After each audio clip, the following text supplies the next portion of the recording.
House kids. It's so good to see you. I am so glad that we can come together online to talk about Jesus and the gospel. And I can't wait to see you in person and hear about how your summer has been. Today we're going to be reading this book. It's called The Garden, the Curtain, and the Cross. But before we get to the story, there's something I want you to try and do. Okay, so if you can, look around your house and try to find something that is green, something that is black, something that is red, and something that is white. It can be anything as long as it's those colors. So, okay, green, black, red, and white.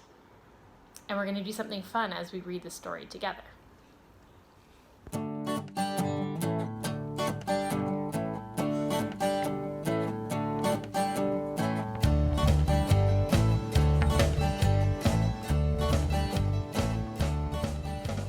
Okay, were you able to find your items? Did you find something green and something black, something red and something white?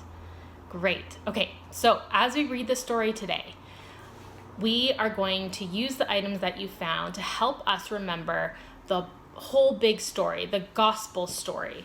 So here are my items. I have 4 peg dolls. These are just wooden dolls that I've painted. The first one, green, is supposed to represent creation. The second one, black, represents our sin or the fall, right? When Adam and Eve sinned against God and were sent out of the garden, right? Our third item is red, and that represents redemption, Jesus' blood being shed for us. And then white represents restoration. That means that one day we'll get to meet God face to face in heaven and rejoice all together. That's the not yet part of the already not yet that was mentioned in last week's lesson. So we have creation, fall, redemption, and restoration. And what we're going to do as we read this story and these come up in our story, we're going to hold them up and we're going to say the words together. So are you ready? Okay, this is the book we're reading again. The Garden, the Curtain, and the Cross. Here we go. A very long time ago, right here in this world, there was a garden. In the garden, everything was wonderful. The world was full of laughing and playing, smiling and fun. There was nothing bad ever, and there was no one sad ever. And best of all, God was there. Hello, Adam. Hello, Eve. He made it all. He was in charge of it all, and he loved it all. Okay, grab your green item. We're talking about creation here, right? God made it all. He was in charge of it all, and he loved it all. People could see God and speak to God and just enjoy being with God. Eve, God's here. He wants to walk with us again. How cool is that? Yay! I bet it's going to be even more amazing than yesterday. It was wonderful to live with God. But then, one day, the people did a terrible thing. They decided they didn't want to do what God said. They decided they wanted a world without God in charge. God calls this sin. Okay, pick up your black item. This is the fall, right? Sin. Sin spoils things. So sin has no place in God's wonderful garden. God said to the people, "You can't live with me in my garden anymore," and he sent them outside. To show the people that they had to stay outside, God put some warrior angels in front of the garden. The angels were like a big keep out sign. Now things were sometimes bad and sometimes people were sad, but people kept sinning because they didn't want God to be in charge. So no one could come into God's wonderful place. God said, "Because of your sin, you can't come in." God wanted people to remember, it's wonderful to live with him, but because of your sin, you can't come in. So he told the people to build a special building called his temple where he would live. In the middle of the temple was the most wonderful place in the world, the place where God was, with nothing bad and nothing sad. It was very exciting. But then God told people to put a big curtain around this wonderful place. The curtain had pictures of warrior angels on it. It was a big keep out sign. For hundreds of years, the temple curtain reminded people that God said, It is wonderful to live with him, but because of your sin, you can't come in. Babies became grown-ups and had babies, and those babies became grown-ups and had babies, and those babies became grown-ups and had babies. Hundreds of summers and winters passed, and the keep out sign, the keep out curtain, stayed in the temple. Then, one day, God's Son came to live in this world as a person. He was called Jesus. Jesus always did what God said.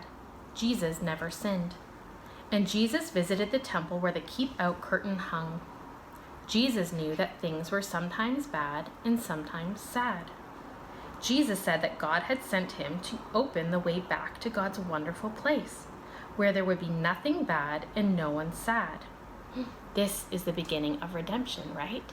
So let's take out our red item, redemption. Can you say it with me?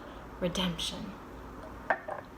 People still didn't want to let God be in charge, so they decided to put Jesus on a cross to die. It was the most bad thing that had ever happened. It was the most sad day of all time. But Jesus had a plan. He had always planned to die on the cross. What a strange plan. Why would God's Son plan to die? On the cross, Jesus took our sin, all the bad things we do and all the sad things they cause. Jesus took them all from us. And when he did, something amazing, astonishing, astounding happened. The curtain tore. God had ripped up the keep out sign. God's wonderful place is open again because Jesus died. We can go in. After Jesus died, his friends put him in a tomb. They were very sad. For 2 days, nothing happened. Then, the next morning, Jesus' friends went to see his body in the tomb, and it wasn't there. A little later on, Jesus' friends were all together, and suddenly Jesus was there, alive. Suddenly, his friends weren't sad now. They were happy. God had brought Jesus back to life so that he could live in God's wonderful place forever. And Jesus has sent everyone an invitation to come and live with him there too. He tells us, God says it's wonderful to live with him, but because of your sin, you can't come in. But I died on the cross to take your sin. We're talking about restoration now, so you can take out your white item and say restoration.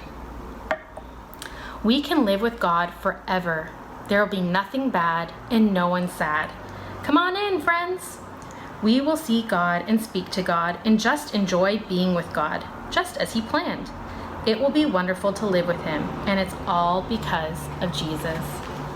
We will say every day, "Thank you, Jesus, you're amazing," and you can start saying that today.